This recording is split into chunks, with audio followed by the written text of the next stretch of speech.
अस्सलाम वालेकुम जी। सोहराब बरकत आपसे मुखातिब है। अमन खान और मुनीब भट्ट मजीद खबरों में हैं। पाकिस्तान के दो लीडिंग स्टार्स हैं और ये उस दिन से खबरों में हैं जब से इनके घर में धमाका हुआ था और धमाके के बाद से पूरा पाकिस्तान इनके साथ खड़ा हो गया था और लोगों ने बड़ा अफसोस का भी इजहार किया था। लेकिन अब जो खबरें सामने आ रही हैं वो और ज्यादा इंटरेस्टिंग हैं और वो खबरें ये हैं कि अमन खान जो पाकिस्तान की लीड एक्ट्रेस है, मुनीब भट्ट की बेगम है और बहुत ही प्रोमिनेंट पर्सनैलिटी है पाकिस्तानी इंडस्ट्री की। उन्होंने बाकायदा से पीआर कंपनीज और लोगों को हायर किया और लोगों को हायर करके ना सिर्फ अपने फॉलोअर्स बढ़ाए, यानी जो उनकी फैन फॉलोइंग थी खासतौर पर इंस्टाग्राम के ऊपर, ट्विटर के ऊपर, ना सिर्फ उसमें इजाफा करवाया बल्कि उन्हें मुख्तलिफ पोस्टें लिखने के लिए भी इस्तेमाल किया। हालिया ये जब समीना पीरजादा के प्रोग्राम में गई तो उसके बाद से इनके ऊपर लोगों ने संजीदा नोयत के सवाल उठाने शुरू कर दिए कि जिस तरह से ये अंग्रेजी एक्सेंट में इंग्लिश बोल रही हैं या जिस तरह से ये अंग्रेजी बोल रही हैं, असल में कोई भी पढ़ा लिखा शख्स इस तरह की अंग्रेजी या इस तरह के कॉमन आम से सेंटेंसेस के अंदर भी मिस्टेक्स नहीं कर सकता, बल्कि वो जबरदस्ती इंग्लिश बोलने की कोशिश कर रही थी, जबरदस्ती बरतानवी एक्सेंट में इंग्लिश बोलने की कोशिश कर रही थी,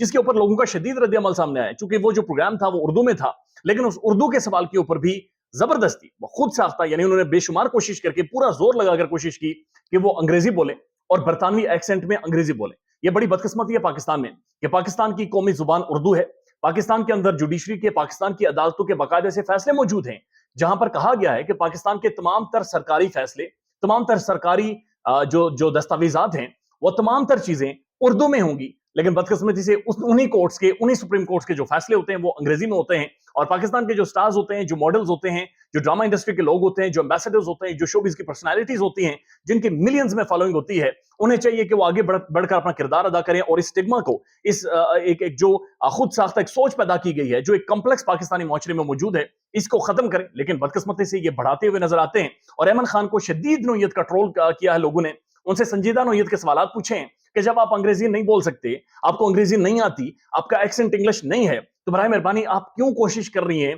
या क्या मैसेज दे रही हैं जहां पर आप जबरदस्ती इंग्लिश बोलने की कोशिश कर रही हैं। और बाकायदा इस हवाले से उस इंटरव्यू के बाद उस मोहिब मिर्जा, पाकिस्तान के प्रोमिनेंट एक्टर हैं, उन्होंने भी बड़े खुलकर बातचीत की है कि अमन खान को कम से कम फेक एक्सेंट में, जाली एक्सेंट में अंग्रेजी नहीं बोलनी चाहिए। लेकिन अहमद खान सिर्फ इस वजह से खबरों में नहीं है, बल्कि उनके हवाले से यह भी कहा जा रहा है कि उनके जो फॉलोअर्स हैं, खासतौर पर इंस्टाग्राम के ऊपर जो फॉलोअर हैं, जो कि 11 मिलियन से शायद ज्यादा हैं, वो जाली फॉलोअर्स हैं, बल्कि उन्हें खरीदा गया है और उनके लिए करोड़ों रुपए, यानी कि पीआर कंपनीज को मुख्तलिफ लोगों को दिए गए हैं और करोड़ों रुपए देकर पीआर कंपनीज को बाकायदा से इसी मकसद के लिए हायर किया गया था ताकि वो इनके फॉलोअर्स में इजाफा करें, ताकि इनके ब्रांड वैल्यू सिर्फ फॉलोअर्स की वजह से बड़ी हो। और उसके बाद इन्होंने बाकायदा एक कपड़ों का ब्रांड भी लॉन्च किया है और एक एक कपड़े की कीमत जाहिर है 1.25 लाख, 2 लाख या 2.5-3 लाख रुपए तक पहुंचती है। जो उनके जो फॉलोअर्स हैं, जो उनकी ऑडियंस है, जिनकी सकत 5-10 हजार की होती है, उससे बहुत ज्यादा दूर होती है। लेकिन उसी सारी ऑडियंस को पीआर कंपनीज के जरिए बाकायदा से मैनेज करके, बाकायदा से पोस्टें करवाकर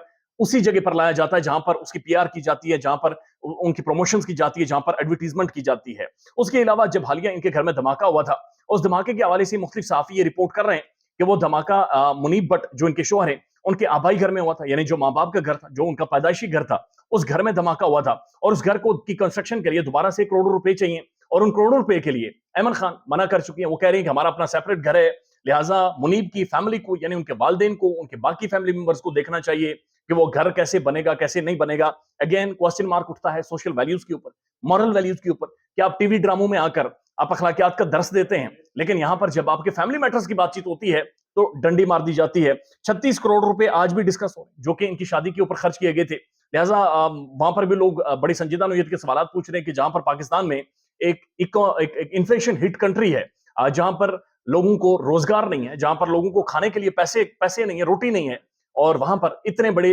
लेविश खर्चे किए गए, इतने बड़े लेविश ब्रांड लॉन्च किए जा रहे हैं, लेकिन मुआशरे के लिए जो कंट्रीब्यूशन है वो बहुत ज्यादा निल है। पाकिस्तान में ये संजीदा नोयत के सवाल इस वजह से भी उठ रहे हैं क्योंकि टर्की के अंदर जब से जलजला आया है, उसके बाद उनके जो एक्टर्स हैं, जो उनके अदाकार हैं, जो उनकी फिल्म इंडस्ट्री के, ड्रामा इंडस्ट्री के लोग हैं, उनका मुआशरे के लिए जो कंट्रीब्यूशन रहा है, उसकी वजह से लोगों ने ये चीज समझी है, सीखी है कि हमारे भी एम्बेसडर्स हैं, हमारे भी एक पढ़ी लिखी क्लास है, हमारे भी ड्रामे की, फिल्मों के बहुत बड़े बड़े स्टार्स हैं। लेकिन ये बदकिस्मती से जब मुआशरे की बात आती है, जब एक सोशल कंट्रीब्यूशन की बात आती है, तो ये अपने सेल्फ इंटरेस्ट को उन सारी चीजों के ऊपर फोकियत देते हैं, उन्हें प्रमोट करते हैं और उन्हें ही आगे बढ़ाते हैं। ख्याल रखिएगा अपना। अल्लाह हाफिज।